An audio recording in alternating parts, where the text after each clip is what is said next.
All beings believed this. But I had already discarded the throne of a Chakravartin and was the Dharma king. In Jambudvipa I renounced female attendants and the 5 desires, saw age, illness, death, and the Shramana, and abandoned home and sought the way.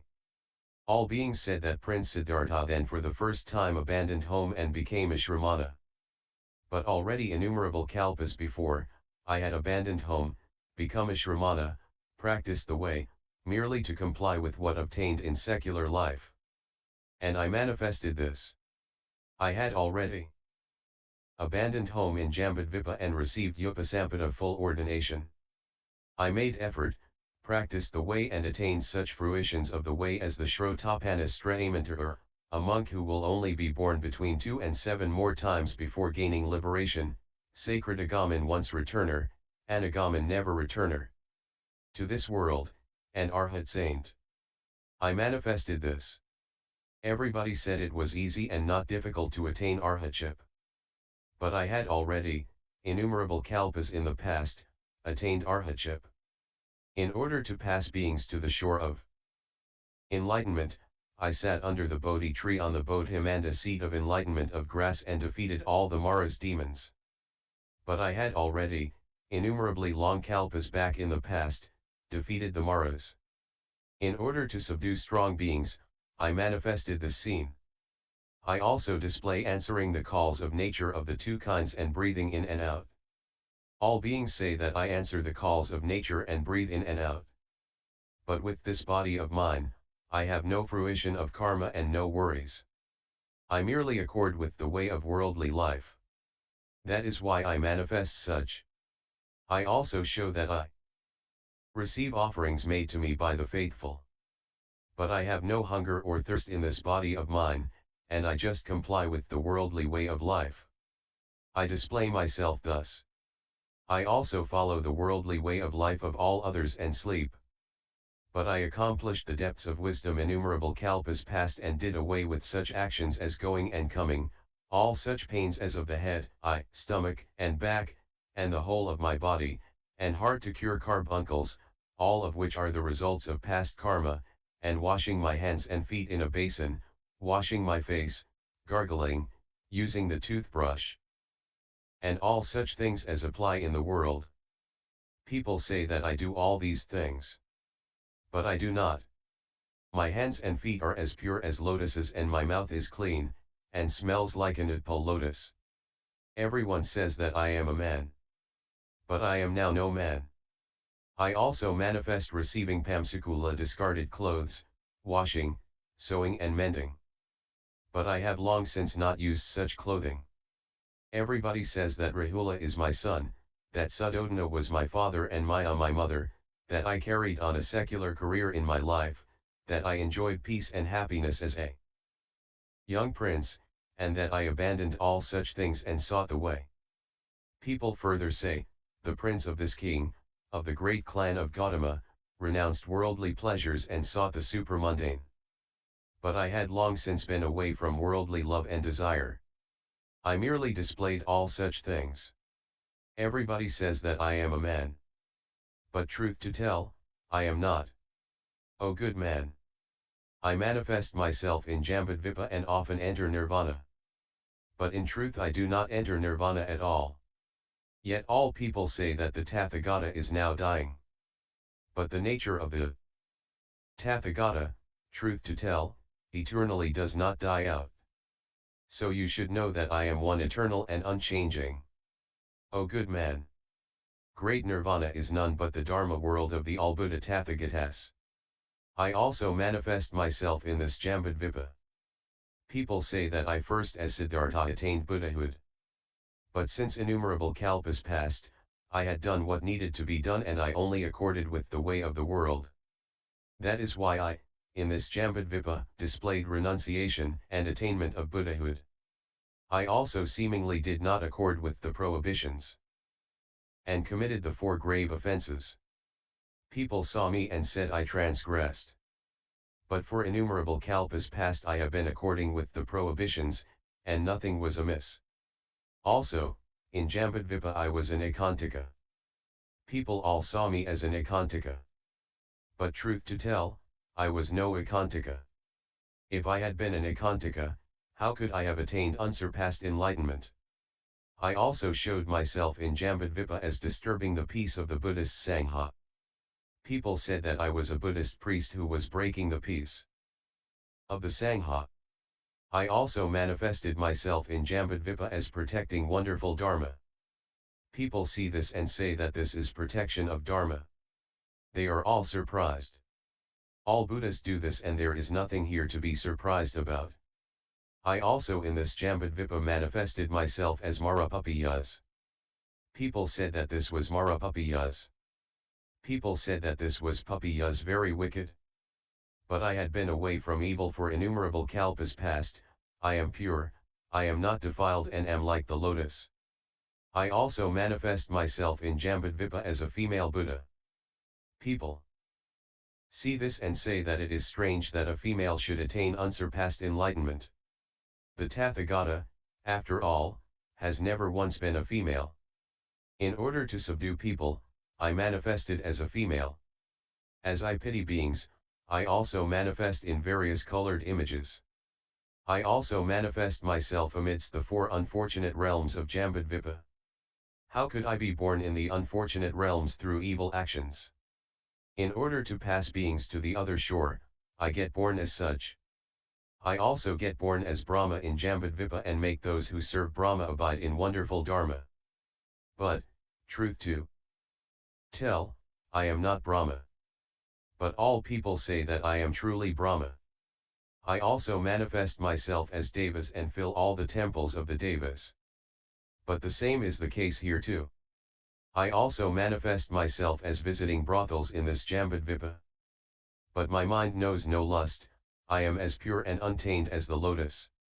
To teach those steeped in desire and lust, I stand on the crossroads and speak about the wonderful doctrine. But in truth I have no lust or defiled mind. People say that I guard females. I also in Jambudvipa manifest myself in the house of menials and maids. All this is to lead them onto the path of wonderful Dharma. But truth to tell, I never once debased myself and performed evil deeds and became intimate with menials and maids. And in Jambudvipa I manifest myself as a teacher and lead children into wonderful Dharma. In Jambudvipa I also enter various drinking houses and gambling dens. This is to participate in the games and quarrels and all to succor beings. And yet I have no experience of such evil relations. And yet all people say that I do such things. I also lived long amidst the tombstones as a great eagle, so as to succor flying birds. And yet people said I was a true eagle. But I have long since been separate from such a life. All this was to succor such birds and eagles. I also manifested myself in Jambudvipa as a great rich man. This was to make innumerable people be blessed with peace and abide in wonderful Dharma. Furthermore, I become a king, minister, prince, or prime minister. Amongst such people, I rank first in all cases. In order to practice wonderful Dharma, I become a king. Also, there was a time in Jambudvipa when numerous epidemics arose and many people suffered. First, I gave medicine and later spoke about wonderful Dharma, and made them attain unsurpassed enlightenment. Everybody said that there was then, at that time, a time of illness. Also, there was a time in Jambudvipa when a famine broke out. I gave people the food they needed, I spoke about all wonderful Dharma and led them into unsurpassed enlightenment. Also, to an is-minded person, I speak about the non-eternal, to one pleasure-minded, I speak about suffering. To one who clings to self, selflessness is expounded. To one who clings to purity, impurity is expounded. To one who clings to the three worlds, Dharma is expounded, to make him renounce the world. To pass beings to the other shore, the wonderful medicine of Dharma is prescribed. In order to fell the trees of illusion, those of the unsurpassed medicine of Dharma are planted. To save all tirthaikas, wonderful Dharma is expounded. Although I act as a teacher to beings, no thought of a teacher to all beings resides in me. Since I intend to succor all those of lower social status, I gain life amongst them and talk about Dharma. And no evil acts will react within me. The Tathagata right enlightened one is ever in parinirvana. Hence, I say eternal and unchanging. As in Jambudvipa, so do things also obtain in Purvavidha, Aparagodhana, and Uttarakuru. As in the four lands, so also in the 3,000 great thousand worlds. As to the existences, things are as stated expansively in the Surangama Sutra. Hence, parinirvana. The Bodhisattva Mahasattva who abides in parinirvana can well display such miracles and transformations and has no fear. O Kajyapa! Say not, therefore, that Rahula is the son of the Buddha. Why not? Because innumerable kalpas ago I had already done away with all existences of desire. That is why we say that the Tathagata is eternal and unchanging.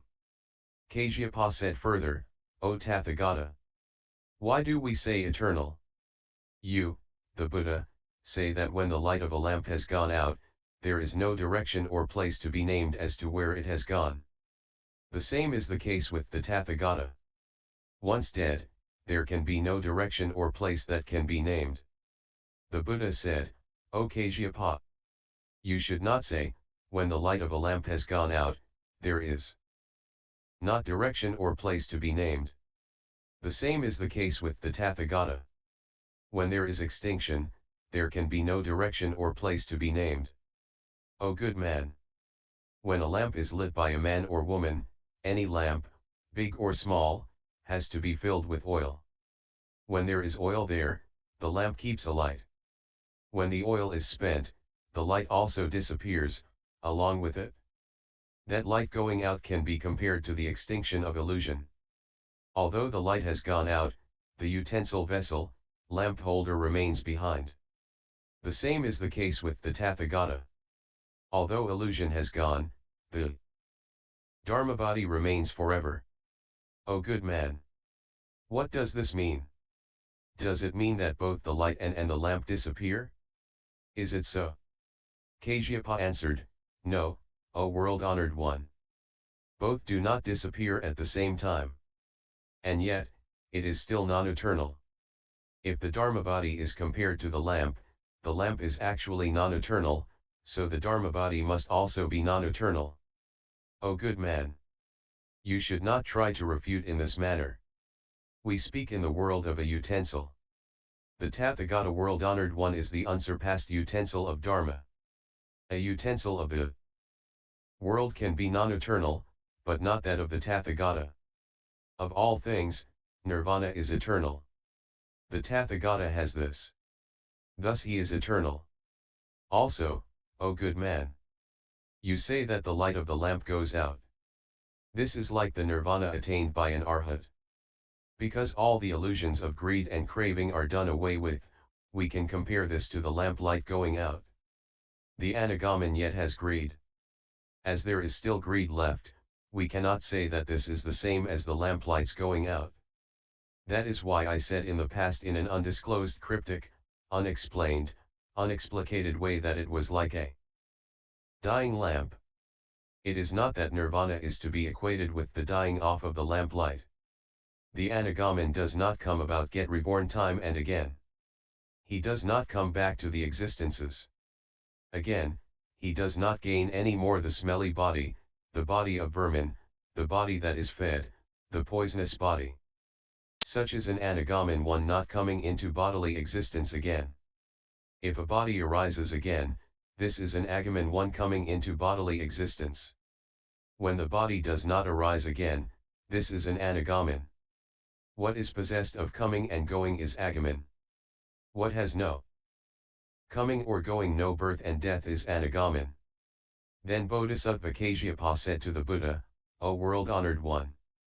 You, the Buddha, say that the all-Buddha world-honored one has an undisclosed storehouse.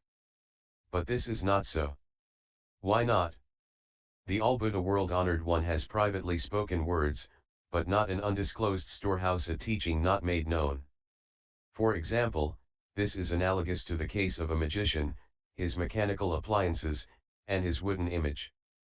One may see the motions of bending, stretching, and looking up and down, but one does not know that inside there is a man who makes things proceed thus.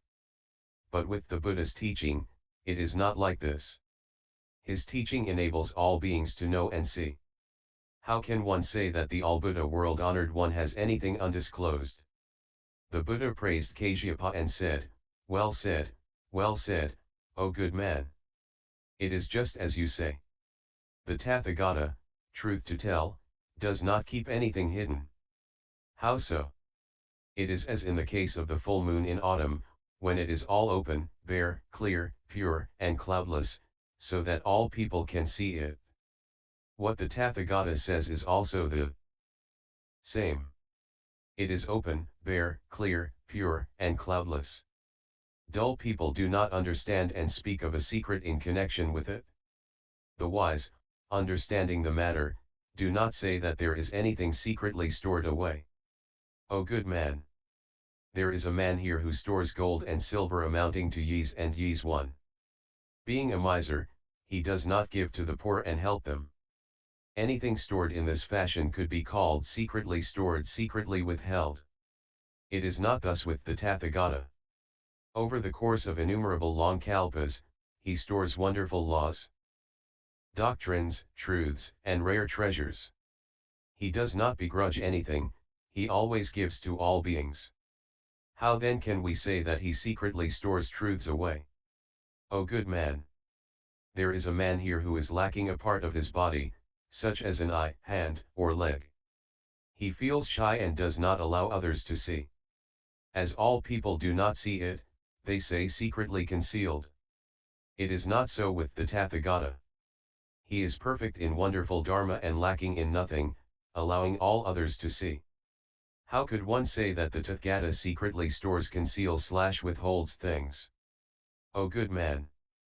A poor man, for example, has debts. He fears the man to whom he owes money. He hides and does not wish to show himself. Here we may speak of hiding. The case is not the same with the Tathagata.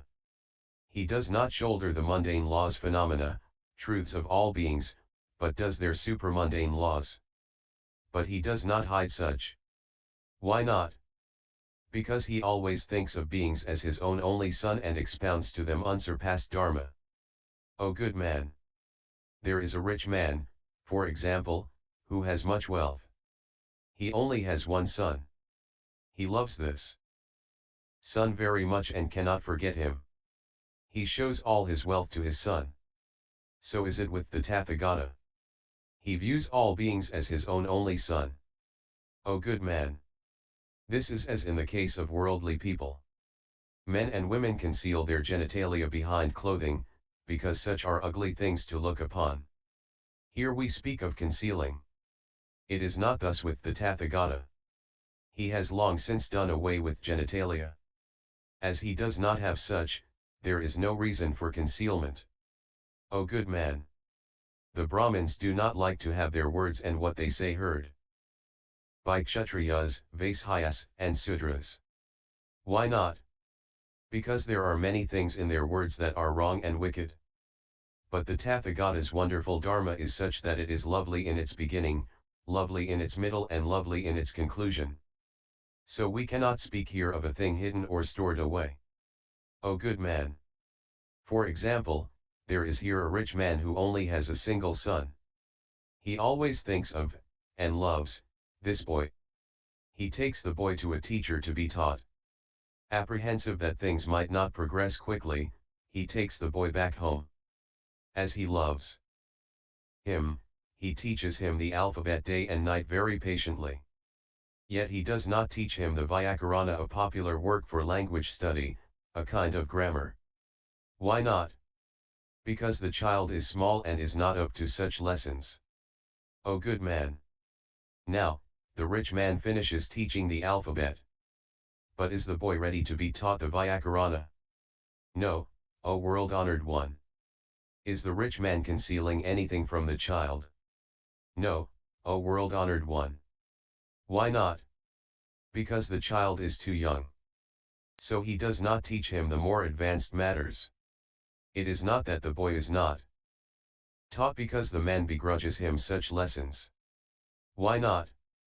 If there is any jealousy or grudging involved, we may say he conceals things. It is not thus with the Tathagata. How could we say that he hides and conceals? The Buddha said, well said, O good man. It is as you say. If there is any anger, jealousy, or begrudging, we can well say that he is concealing things. The Tathagata has no anger or jealousy. How can you say that he hides things away? O good man. The great rich man is the Tathagata himself. The only child is all beings. The Tathagata views all beings as he views his only son. Teaching his only son relates to the Sravaka disciples, the alphabet, and the 9 types of sutras. The Vyakarana relates to the Vaipulya extensive Mahayana sutras. Since all the Sravaka disciples do not possess the power of wisdom, the Tathagata teaches them the alphabet, i.e. the 9 types of sutra. And he does not yet speak of the Vyakarana, i.e. the Vaipulya Mahayana. O good man. When the rich man's son has grown up and is able to cope with the lessons, if the Vyakarana is not taught, then we may well speak of concealment. If all Sravakas are grown up and can indeed cope with the Mahayana Vyakarana lessons, but the Tathagata begrudges them this and does not teach them the Vyakarana, we could well say that the Tathagata begrudges, hides, and conceals the teaching. But this is not so with the Tathagata. The Tathagata does not conceal anything. This is as with the rich man who, having taught the alphabet, next teaches the Vyakarana. I also do the same. To all my disciples I have spoken about the alphabet and the 9 types of sutra. Having done so, I now, after this, talk about the Vyakarana. This is none other than the Tathagata's eternal and unchanging nature. Also, next, O good man. It is as in the summer months, when great clouds call forth thunder and great rain, as a result of which all farmers can sow their seeds and harvest things. Those who do not sow cannot expect to harvest. It is not through the workings of the Naga kings that one cannot harvest. And these Naga kings also do not hold things back. The same with me. I let fall the great rain of the great Nirvana Sutra. Those beings who sow good seeds harvest the buds and fruit of wisdom. Those who have not sown can expect nothing. The Tathagata is not to blame if they gain nothing. The Tathagata does not hide anything away. Kasyapa said again, I now definitely know that the Tathagata world honored one never hides and conceals anything away. You, the Buddha, say that the Vyakarana refers to the eternal and unchanging nature of the Buddha Tathagata. But this cannot be the meaning. Why not? Because the Buddha said before, in Agatha, all Buddhas, Pratyeka Buddhas, and Sravakas abandon the non-eternal body. How could this not be so with common mortals? Now you say eternal and unchanging. What does this mean? The Buddha said, O good man. As I had to teach the Sravaka disciples the alphabet, I spoke thus in the Gatha. O good man. King Prasenajit lost his mother. He cried sorrowfully. He loved her and could not bear the sorrow. He came to me. I asked, O king, why are you so afflicted with sorrow? The king said, the queen mother of the state has died, O world-honored one. If anyone can bring my mother back to life, I will give away my state, elephants, horses, the 7 treasures, and even my life, thus will I reward him. I said to the king, O great king, please do not lose yourself in worry and sorrow. Do not weep. When life ends for a person, this is death. All Buddhas, Sravakas, Pratyeka Buddhas, and disciples have to part with this body. How could common mortals not have to? O good man. 2. Teach the king the alphabet, I spoke thus in this Gatha. I now expound to my Sravaka disciples the Vyakarana and say that the Tathagata is eternal and that he does not change. If any person says that the Tathagata is non-eternal, How could this man's tongue not drop off? Kajyapa further replied, you said, nothing is hoarded, and I feel satisfied with the meal I take. It is as in the case of the bird that flies in the sky, whose tracks are hard to trace. What might this mean? O world-honored one! Of all those congregated here, who might be one who does not hoard? Who might be called one satisfied with his food? Who are those who fly through the sky and whose tracks cannot be traced? And where does one go to when one leaves this place? The Buddha said, O good man! Hoarding is nothing but of wealth and treasure. O good man! Of hoarding, there are two kinds, one of what is created and the other of what is non-created. The hoarding of the created is what Sravakas do, the hoarding of the non-created is what the Tathagata does. O good man! Of priests, there are two kinds. One is of the created, and the other is of the non-created. The priest of the created is the Sravaka. The Sravaka priest does not hoard. Male or female menials are unlawful things, so is storing rice, bean paste, sesame, and large and small beans in a storehouse. If someone were to say that the Tathagata permits the keeping of servants, male or female, and such other things, his tongue would shrink. I say that all my Sravaka disciples are non-storing. Or they are those satisfied with their food. If a person greedily seeks food, such a person is not satisfied. Saying that it is hard to trace the tracks means that one is close to unsurpassed enlightenment. I say, the person goes, but there is no place to go to. Kajyapa further said, the priest of the created does not hoard. How can the priest of the non-created do so? The priest of the non-created is the Tathagata. How could the Tathagata hoard things up? Hoarding means storing away and concealing. Thus the Tathagata expounds truths and does not begrudge anyone anything. How could we say that he hoards things away? Saying that the tracks are untraceable relates to nirvana. In nirvana there remains no trace of the sun, moon, stars, constellations, cold, heat, wind, rain, birth, age, illness, death, or the existences. Nirvana is segregated from apprehension, sorrow, and illusion. Such is the abode of nirvana and the Tathagata, who is eternal and does not change. Hence, the Tathagata comes here to the forest of sal trees and enters parinirvana by means of the great nirvana. The Buddha said to Kajyapa, great means wide and extensive in nature. It is as when we speak of a great man, when the lifespan of that man is infinite. As this man abides in wonderful Dharma, we call him superior to all men. It is as in the case of the 8 awakened minds of a great man about which I speak. If a person makes this and is, many persons would also be thus. If a person possesses the 8 qualities, he is the best. The nirvana of which we speak has no pox or warts. O good man! 4. Example, imagine a man here who has been hit by a poisoned arrow and who is in great pain. A learned doctor comes and extracts the poisoned arrow and applies a superb medicine. As a result the pain goes away, and the man gains peace. This doctor visits castles, towns, and hamlets. He goes to where people suffer from the pain of the pox or warts, applies his art and removes the pain. O good man! The same is the case with the Tathagata. Having attained all equal enlightenment, he becomes a great doctor. Seeing all beings of Jambudvipa hit by the poisoned arrows of the illusions of lust, anger, and ignorance and suffering in the course of innumerable kalpas, he applies the sweet medicine of the Mahayana Sutras. The treatment completed, he moves on to other places where people are suffering from the poisonous arrows of illusion. There he also manifests his attaining of enlightenment and gives treatment to the afflicted. Thus we speak of Mahaparinirvana. Mahaparinirvana is the place where all get emancipated.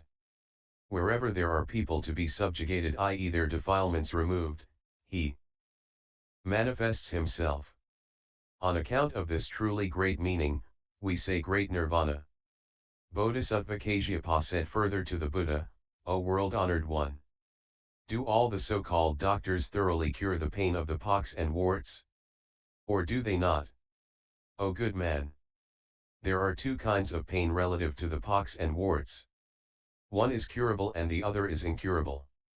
The doctor cures what is curable, but not what is incurable. Kashyapa said again, according to what the Buddha says, the Tathagata has cured all the beings of Jambudvipa. The treatment completed, how could there still be beings who have not yet attained nirvana? If it is the case that not everyone has as yet attained nirvana, how can the Tathagata say, the treatment completed, I move on to other places? O good man. There are two kinds of beings in Jambudvipa. There are, those who have faith, and the others, who do not. Those with faith can be cured. Why? Because such a person can definitely attain nirvana, which has no pox or warts. O world-honored one. What can nirvana be? O good man. Nirvana is emancipation vimutti, liberation. Kashyapa again said, is emancipation a thing or not a thing?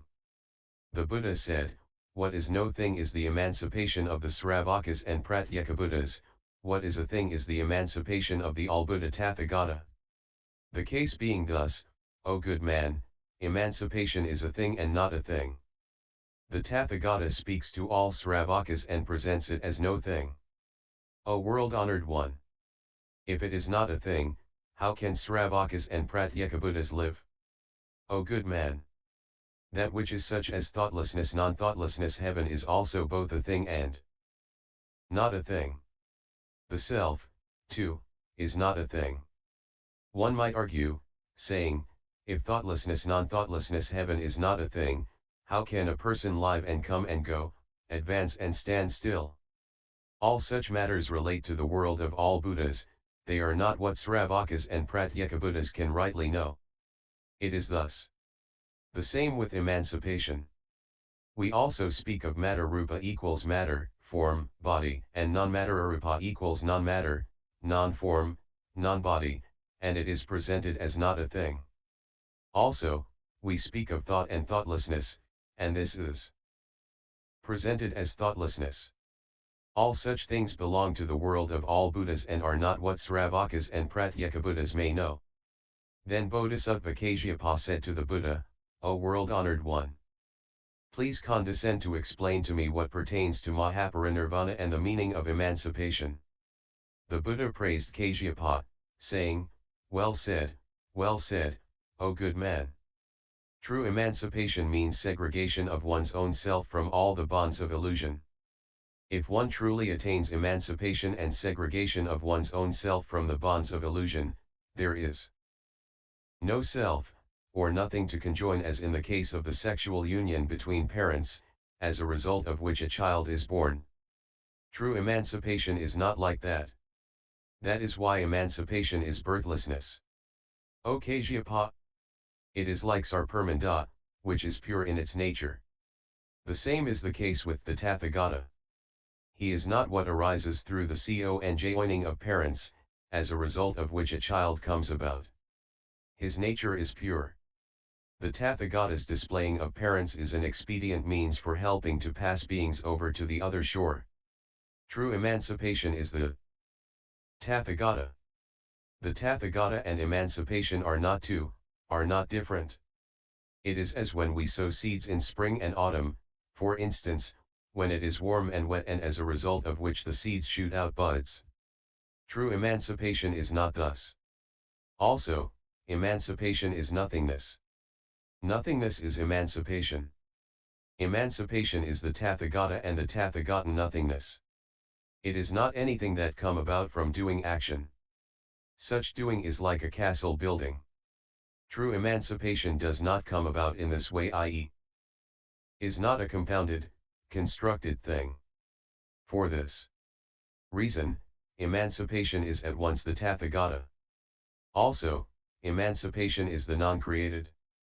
A potter makes a pot, which breaks to pieces again. Things are not like that in emancipation. True emancipation is birthlessness and deathlessness. That is why emancipation is the Tathagata.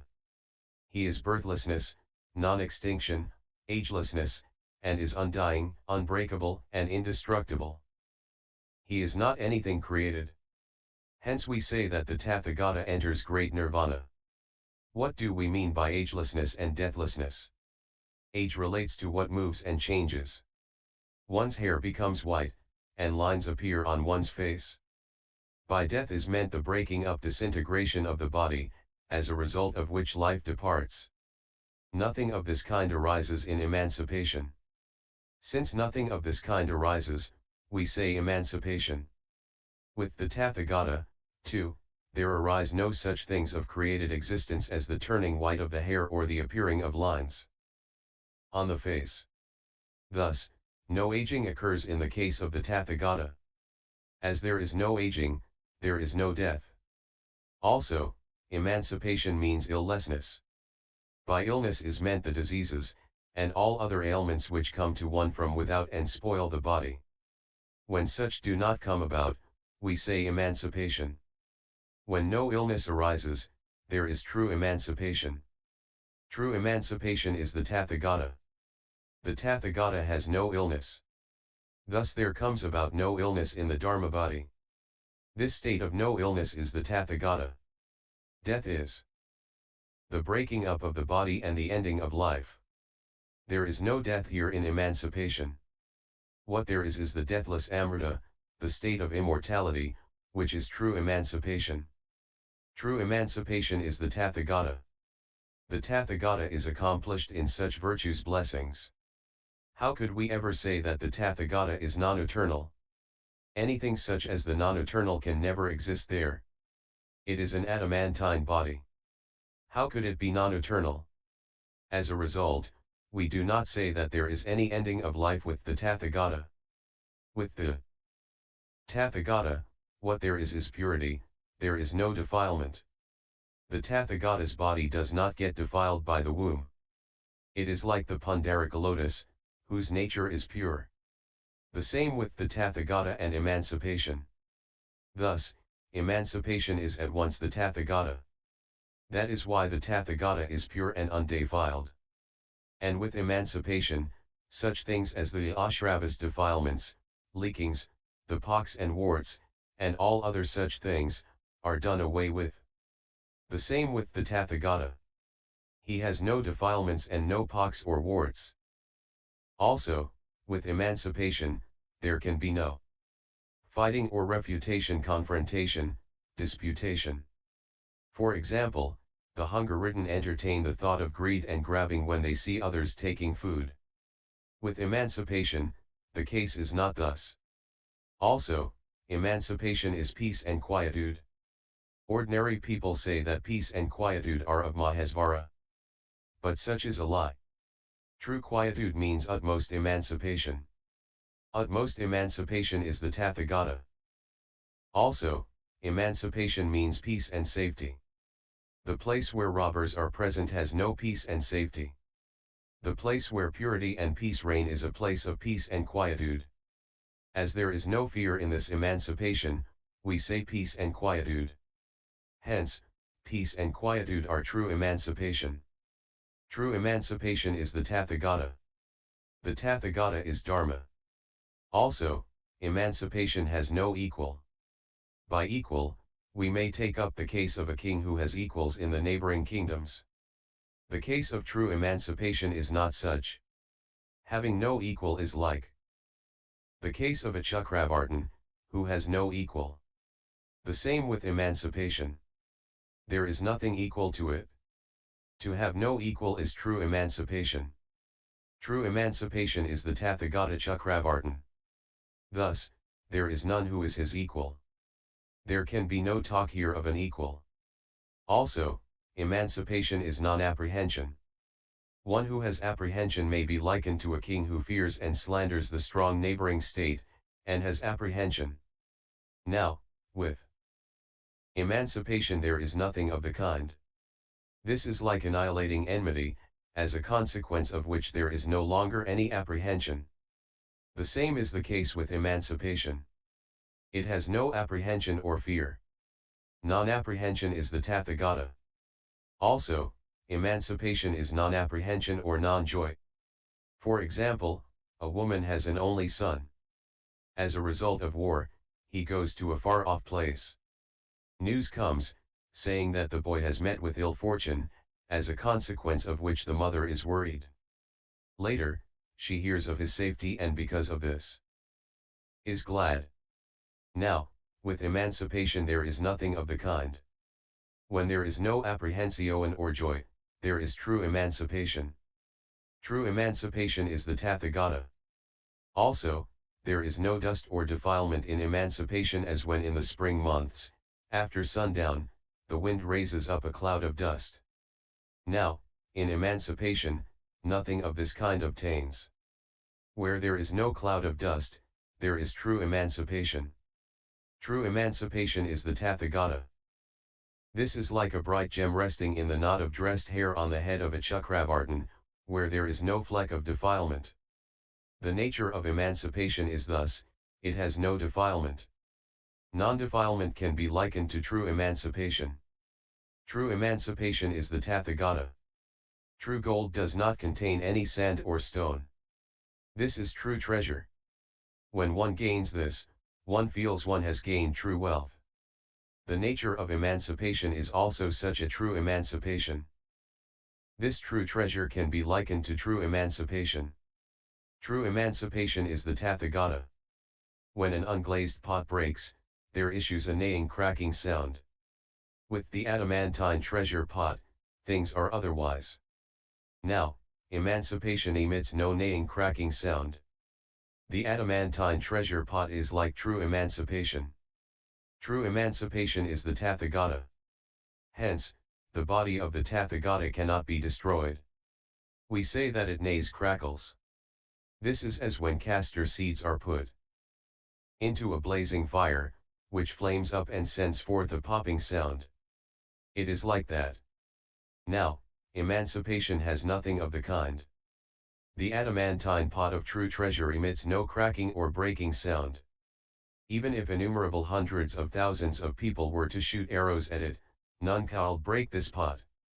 What emits no cracking or breaking sound is true emancipation. True emancipation is the Tathagata. A poor man is in debt to other people. So he gets bound up and chained in fetters and is punished by whipping, and has to suffer from all kinds of worries and pains. Now, with emancipation, there is nothing of this kind. There is no debt to pay. This is like a rich person who possesses innumerable years of treasure and whose power is unbounded, who owes nothing to other people. The case of emancipation is thus. It has a countless stock of wealth of dharma and rare treasures, having full power and owing nothing to others. Owing nothing to others may be likened to true emancipation. True emancipation is the Tathagata. Also, emancipation is not being oppressed. This may be contrasted with spring, when one walks in the heat, with summer, when one tastes what is sweet, and with winter, when one encounters the cold. In true emancipation there is nothing of any kind that does not appeal to one's wishes. The absence of anything to oppress one may be likened to true emancipation. True emancipation is the Tathagata.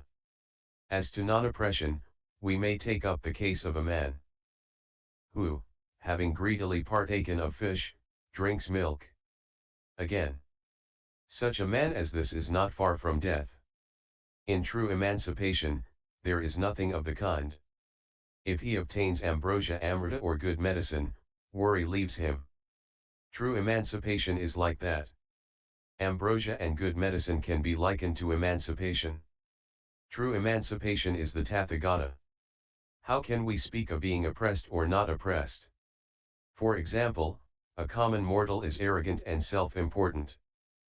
And he thinks, of all things, nothing can harm me.